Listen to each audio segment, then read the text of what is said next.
وَنُورُهُمْ يَسْعَىٰ بَيْنَ أَيْدِيهِمْ وَبِأَيْمَانِهِمْ۔ اللہ نے فرمایا جب قبروں سے اٹھو گے تمہارے جسموں کو کامل کیا جائے گا اور تمہیں روحوں کو ڈالا جائے گا تو یہ نور تمہارے ساتھ آ جائے گا اور تمہارے دائیں بائیں اور سامنے چلے گا۔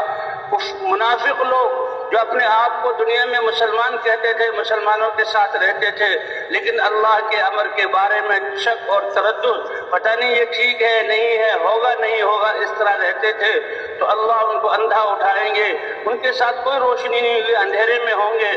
اور وہ ایمان والوں کے نور کا احساس کر کے وہ سمجھیں گے کہ نور تو ایمان والوں کو ملا۔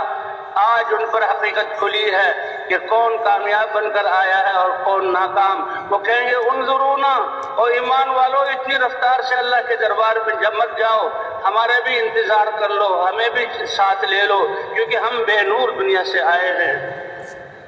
تو بھی اللہ نے یہ فضل فرمایا۔ ایمان والے کیا کہیں گے؟ ارجعوا وراءکم فالتمسوا نورا، او عقل کے اندھو، او دھوکے میں پڑے ہوئے، او ناکام لوگوں، آج تم پر ظاہر ہوا یہ نور یہاں سے حاصل نہیں کیا جاتا، تم دوسرے کے نور سے فائدہ نہیں اٹھا سکتے۔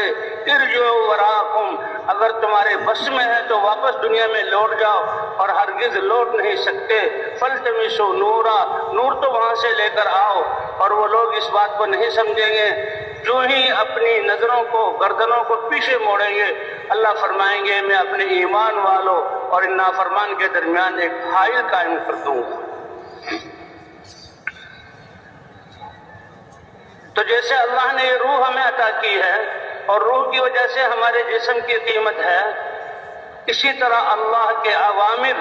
یہ ہمیں دنیا اور آخرت میں فائدہ دلانے والے ہیں، اور اس کی بنیاد یہ ہدایت کا نور ہے۔ ہدایت سب سے پہلی ضرورت ہماری اور سب سے پہلی ہماری حاجت ہے۔ اس لیے قیامت کے میدان میں اللہ کے رسول صلی اللہ علیہ وسلم نے ایک حدیث میں دو مناظر جو ہمارے سامنے کھینچے کہ سارے بادشاہ، سارے انجینئر، سارے سائنسدان اور سارے انسان، سب زمیندار، سارے موجود ہوں گے، فرشتے اور جنات بھی موجود ہوں گے۔ ان کے سامنے اللہ کے رسول نے فرمایا یؤتی باشد الناس بؤسا یؤتی بانم اہل الارض من اہل النار علی رؤوس الخلائق، کہ اس پوری انسانی تاریخ اور انسانوں کے لشکر میں سے وہ جو سب سے زیادہ دنیا میں نعمتوں میں رہا ہوگا، اللہ نے ساری نعمتیں دی لیکن وہ بیچارہ اللہ کو نہ پہچان سکا اور ایمان کا نور اس میں نہیں تھا، اس کو سب سے پہلے سب کے سامنے لایا جائے گا۔ ساری دنیا کے انسان دیکھیں گے، اوہو یہ دنیا کے اعتبار سے اور دنیا والوں کے سامنے یہ اتنا کامیاب انسان کہ ساری دنیا کی نعمتیں اس نے لے لی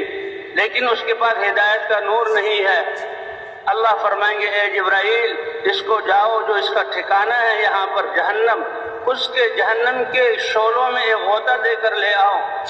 جبرائیل علیہ السلام اپنی رفتار سے جا کر اور ایک غوطہ دے کر اس کو لائیں گے اور سامنے کھڑا کیا جائے گا، اور اب سوال کیا جائے گا۔ اللہ کیا پوچھیں گے؟ اے میرے بندے بتاؤ، هل مر بک نعیم قط،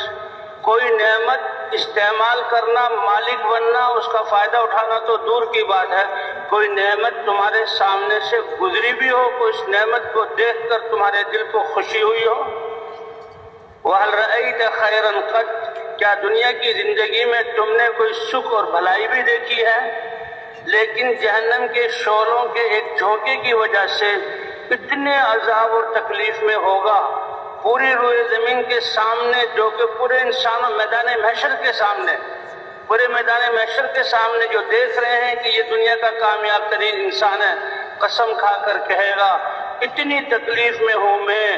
میرے سامنے سے تو کوئی نعمت بھی نہیں گزری اور میں نے تو کبھی سکھ کا سانس بھی نہیں لیا۔ اللہ بتلا دیں گے دیکھو یہ ہے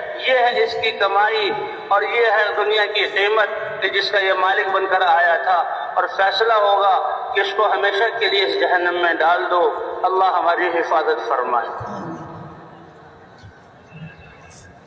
اور پھر اسی پر بشد الناس بؤسا علی رؤوس الخلائق،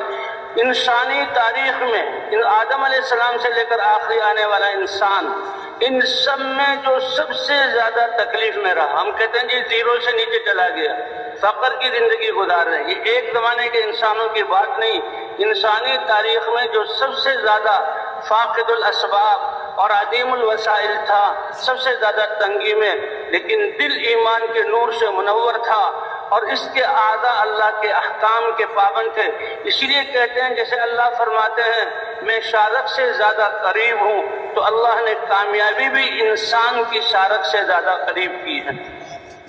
تو اب یہ کامیابی میں زمین کا مالک بنے اس کا محتاج نہیں، اسباب تمہارے پاس ہوں، عہدے تمہارے پاس ہوں، اس کا مالک نہیں، تم اپنی کامیابی میں آنکھیں، زبان، یہ کان اور یہ دماغ اور یہ ہاتھ اور یہ پاؤں اور دل کی سوچ،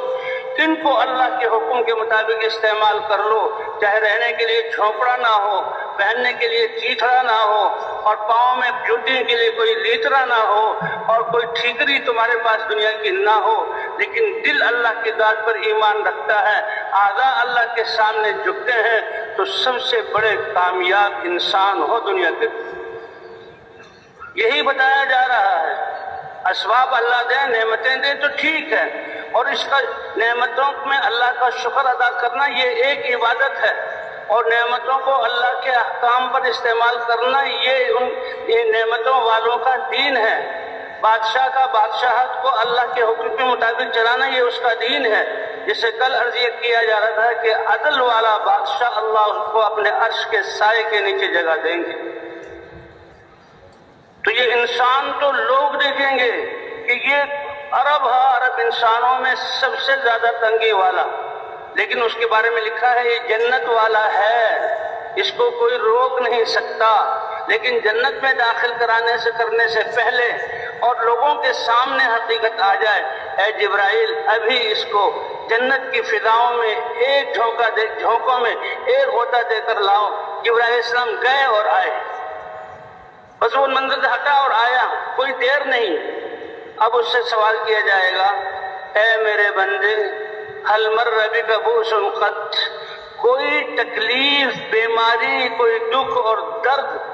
کبھی تمہارے سامنے سے گزرا بھی ہے؟ پہنچا نہیں، گزرا بھی ہے۔ وَهَلْ رَأَيْتَ شِدَّةً قَطْ، کبھی کوئی تنگی اور سختی دیکھی بھی ہے؟ وہ اس جھونکے کے لگنے کی وجہ سے اتنی راحت اس کو نصیب ہوگی، وہ دنیا کی ساری تکلیفیں بھول جائے گا، اس کے ذہن سے سکرین سے سب ختم ہو جائے گا، اور وہ سب سے زیادہ اپنے آپ کو آرام میں سمجھے گا۔ اس لیے حق کہے گا اے رب العالمین، نہ میرے سامنے سے کوئی تکلیف گزری ہے اور نہ مجھے کوئی سختی پہنچی ہے۔ اللہ فرمائیں گے سب پہنچی تھی، لیکن آج تم ایمان لے کر آئے ہو، ایمان کو لے کر آئے ہو، اس لیے جنت کی ہواؤں نے تمہیں سب کچھ بھلا دیا۔ اور اے نیک وقت انسان، جس جنت کے جھونکوں نے تمہیں اتنا خوش کر دیا، اب ہمیشہ ہمیشہ اس جنت کی نعمتوں میں رہنا، یہ تمہارا مقدر